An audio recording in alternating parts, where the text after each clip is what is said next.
What's up mga idol? Welcome back sa aking YouTube channel. Ayan, so another order naman to sa atin mga idol, itong crossover DBX. Ayan, so napakaganda po nito mga idol. So mura lang to. Ayan, pero maganda. So lalagyan na naman natin ito mga idol ng El Capitan module na para mabenta na rin natin. Okay, ayan. So ito po siya. So ito ay model 223XL na crossover. So nakita naman ninyo sa last vlog natin yung laman nitong DBX crossover. Ayan. Okay, so ito po yung sa kanyang likod. So channel 2. Ayan, so meron siyang times 1 times 10 na frequency sa mid-high. So bali ay mid-high lang po yung ano nito mga idol, yung clock function. So dito sa channel 1, so meron siyang low mid. Ayan o. So low mid frequency. Ayan. So nakadepende na yan sa inyo mga idol kung alin po yung gusto ninyong gamitin. So usually yung kinakabitan ko dito ng module ay yung channel 1. So channel 1 siya. So pwede pa rin siyang i-activate yung kanyang SAM. Yan, SAM. Pwede nyo siyang i-activate mga idol. Yan, so ito siya, napakaganda siya. So sa balak umorder nito mga idol, andyan po yung link sa baba sa description. So click nyo na lang yan para ma-direct kayo sa store ng in-orderan ko ng crossover na to mga idol. Yan. Okay. So maraming salamat. Ayan po mga idol, so sa balak umorder ulitin ko lang. Sa balak umorder po ng crossover na ito ay yung link nandyan sa description sa baba, no? Link ng Shopee store na in-orderan ko nito para ma-direct kayo sa doon sa kanilang store mismo. At syempre ano pang hinihintay ninyo? Pag na-click nyo na yan, syempre add to cart na and order na kaagad. So mura lang itong mga idol, kaya mabilis maubos yung mga stock nila. Kaya paunahan na lang talaga, no? So sa akin, paisa-isa lang muna yung order ko dahil wala pa naman ako masyadong puhunan.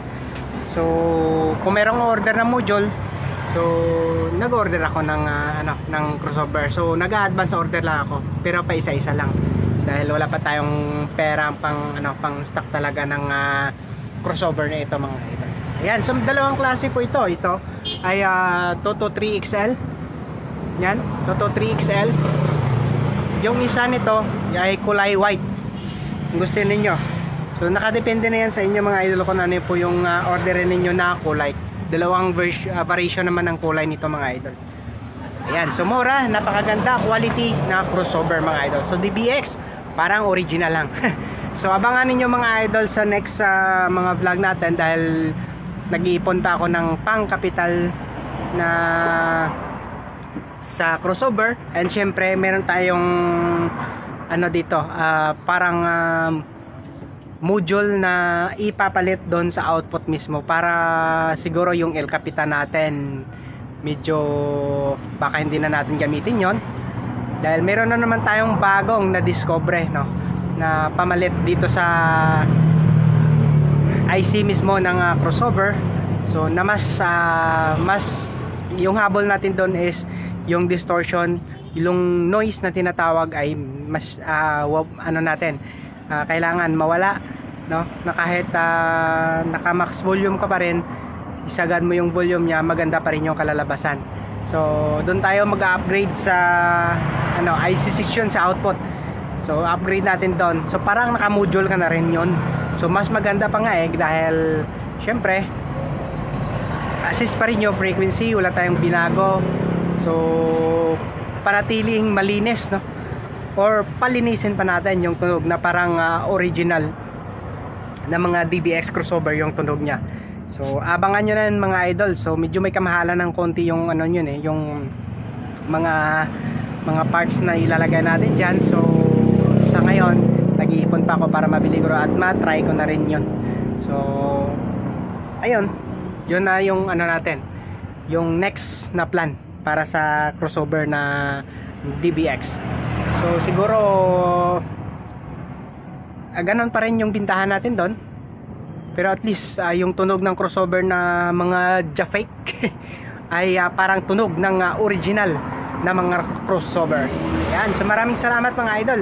Lahat po ng mga ng mga binebenta niko. Ayan. So ito crossover, ulitin ko lang yung link nandyan po sa description sa baba kasi maraming nagtatanong kung saan nag-order. So para hindi na kayo mahirapan paghanap mga idol, pakiclick nyo na lang dyan ng link ng Shopee link dyan sa description sa baba mismo para ma-direct kayo sa Shopee store na inorderan ko ng legit na mga mura lang na crossover. Ayan, so at saka iba pa, mga Challenger amplifiers, speakers, and ano pa, like mga multi-tester. So nandyan din sa description sa baba, nakatag lahat dyan ng mga ginagamit ko na tester at saka yung battery na pang charge, no? Yung palo na rechargeable battery, napakaganda po mga idol, na try ko na. And kung gusto niyo yung subukan sa inyong mga digital tester, so mas maganda yon dahil rechargeable sa. Okay, so maraming salamat pakiclick na lang po ng link dyan sa my description sa baba. Thank you very much mga idol. So ayan po mga idol, maraming salamat, no? At gusto ko pala kayong i-invite, no, lahat na po ng mga nakatag dito sa aking video, yung mga products na nakatag, nakalink yan sa Shopee. So like crossovers, kung gusto niyo orderin, yung mga crossover na ginagamit natin sa El Capitan module. So ayan, so medyo mura lang yan. So nandyan po yung mga link niyan sa description sa baba. Recommend nyo kayong mapapansin dyan sa left side ng video ko, merong nakatag dyan. So pwede nyo i-click and makikita nyo mga product na nakatag dyan sa aking video. So gusto ko lang kayong imbitahan na kung meron pa kayong time, at saka syempre kung gusto niyo mag-shop sa Shopee, so gamit yung link ko. So click nyo lang yan para direct kayo sa Shopee kapag browse kayo doon. At kung meron kayong magustuhan dyan sa mga nakatag ko na mga products sa aking video, so kung gusto niyo yung orderin, ayan, so pwede nyo orderin gamit yung link ko. Maraming salamat mga idol.